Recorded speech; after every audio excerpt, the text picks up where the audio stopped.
Venezuela के बाद अमेरिकी राष्ट्रपति डोनाल्ड ट्रंप की नज़र और भी 5 देशों पर है और आने वाले वक्त में अगर अमेरिकी सेना इन 5 देशों में भी घुस जाए, उसके राष्ट्रपति को पकड़ ले और उन देशों पर अमेरिकी कब्जे का ऐलान कर दे, तो किसी को कोई हैरत नहीं होगी, क्योंकि ट्रंप के पास इन 5 ही देशों पर कब्जे का पूरा प्लान तैयार है। तो आखिर ये 5 देश हैं कौन?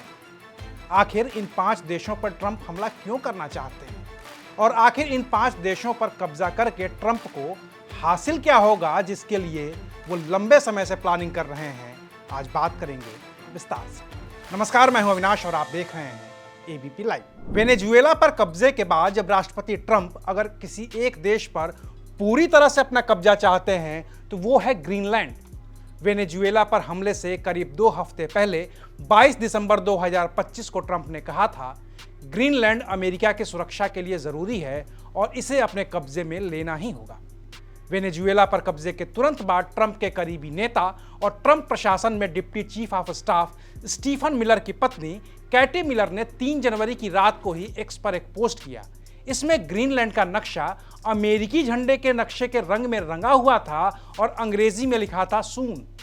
हालांकि ग्रीनलैंड के प्रधानमंत्री जेम्स फ्रेडरिक निल्सन ने केटी मिलर की इस पोस्ट को अपमानजनक बताया, लेकिन अगले दिन यानी कि 4 जनवरी को जब ट्रंप एयरफोर्स 1 में पत्रकारों से बात कर रहे थे तो उन्होंने ग्रीनलैंड को लेकर 22 दिसंबर वाली बात दोहराई और कहा, यूरोपीय संघ को यह बात पता है कि सुरक्षा की वजह से अमेरिका को ग्रीनलैंड चाहिए ही चाहिए। यानी कि अमेरिका ग्रीनलैंड पर कब्जा करने के लिए कभी भी अपनी फोर्स को भेज सकता है। हालांकि ये इतना आसान नहीं है, क्योंकि ग्रीनलैंड अभी डेनमार्क के हिस्से में है और उसे हासिल करने के लिए ट्रंप को डेनमार्क से सीधे भिड़ना होगा। बाकी इसी बातचीत के दौरान ट्रंप से उनके एयरफोर्स 1 में एक और सवाल हुआ था कि क्या अमेरिका कोलंबिया पर कोई मिलिट्री एक्शन की प्लानिंग कर रहा है, तो ट्रंप ने जवाब दिया था, ये तो सुनने में अच्छा लग रहा है।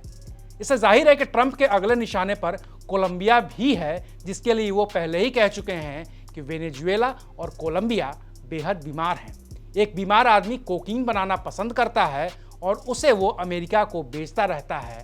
तो मैं आपको साफ साफ बता दूं कि अब ये लंबा चलने वाला नहीं है। कोलंबिया के राष्ट्रपति गुस्तावो पेट्रो पर इस जुबानी हमले के कुछ ही देर के बाद ट्रंप ने वेनेजुएला पर असली वाला हमला करके उसके राष्ट्रपति मादुरो को उनके घर से उठा लिया और लेकर अमेरिका चले गए। ऐसे में अगला निशाना तो अब कोलंबिया दिख ही रहा है। बाकी ट्रंप का एक और निशाना क्यूबा है, जिसे लेकर ट्रंप ने खुली धमकी दी है। ट्रंप ने कहा है, क्यूबा बर्बाद होने को तैयार है। अब उसके पास आमदनी का कोई जरिया नहीं है। क्यूबा की सारी आमदनी वेनेजुएला से मिलने वाले तेल की वजह से होती थी और अब वो सब खत्म हो गया है। ऐसे में अब क्यूबा में अमेरिकी सेना के दखल की कोई ज़रूरत नहीं है और वो खुद से ही खत्म हो जाएगा। यानी कि अभी ट्रंप क्यूबा की बर्बादी का इंतज़ार कर रहे हैं। अगर क्यूबा वाकई वेनेजुएला की वजह से खुद से बर्बाद हो जाए तो ठीक, नहीं तो ट्रंप उसे बर्बाद कर देंगे और ये उनकी धमकी में साफ साफ देखा जा सकता है। बाकी तो एक और भी देश है जो सीधे तौर पर ट्रंप के निशाने पर है, और वो देश है मेक्सिको, जो अपने ड्रग्स कार्टेल के लिए पूरी दुनिया में बदनाम है। ट्रंप ने कहा है, अगर मेक्सिको के जरिए ड्रग्स कार्टेल अमेरिका में ड्रग्स भेजता है तो फिर वाशिंगटन भी एक्शन ले सकता है। मतलब साफ है कि ट्रंप की नज़र फिलवक्त कोलंबिया, क्यूबा और मेक्सिको पर है, जहां वो कभी भी हमला कर सकते हैं, क्योंकि उनके पास इन देशों पर हमला करने की अपनी वाजिब वजहें हैं। लेकिन इन 3 देशों के अलावा भी 2 ऐसे देश हैं जहां ट्रंप की नज़रें टेढ़ी हैं, और अगर ट्रंप उन 2 जगहों पर हमला करने की हिमाकत करते हैं तो शायद दुनिया में ऐसा बहुत कुछ बदल जाएगा जो ट्रंप कभी नहीं चाहते होंगे। क्योंकि ट्रंप की नज़र अभी ईरान में चल रहे प्रदर्शन पर भी है, जहां ईरान के सर्वोच्च नेता अयातुल्लाह खमेनेई के खिलाफ विरोध प्रदर्शन चल रहे हैं। ईरान इन सभी प्रदर्शनों को सख्ती से कुचल रहा है और ट्रंप कह रहे हैं, हम बेहद नज़दीक से इसे देख रहे हैं। अगर तेहरान प्रदर्शनकारियों के खिलाफ घातक हथियारों का इस्तेमाल करेगा तो अमेरिका इसका मुंह तोड़ जवाब देगा। स्वाभाविक है कि अगर अमेरिका ईरान के साथ जंग करे तो फिर ईरान को मध्य पूर्व एशिया के देशों का साथ मिलेगा, चीन और रूस का साथ मिलेगा, जबकि अमेरिका के साथ इजरायल और दूसरे देश भी आ जाएंगे।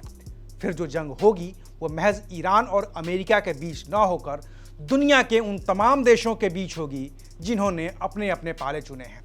बाकी ट्रंप का अमेरिका को लेकर जो फ्यूचर प्लान है वो हम आपको पिछले वीडियो में बता चुके हैं कि कैसे ट्रंप अमेरिका के राष्ट्रपति रहे जेम्स मुनरो के उस सपने को पूरा करना चाहते हैं जो मुनरो ने 1823 में ही देखा था और जिसने पश्चिमी गोलार्ध में अमेरिका की बादशाहत को चुनौती देने वाला कोई नहीं था।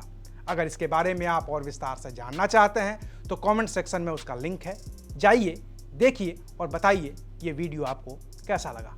आपकी प्रतिक्रिया का इंतजार रहेगा। शुक्रिया, आप देख रहे थे एबीपी लाइव।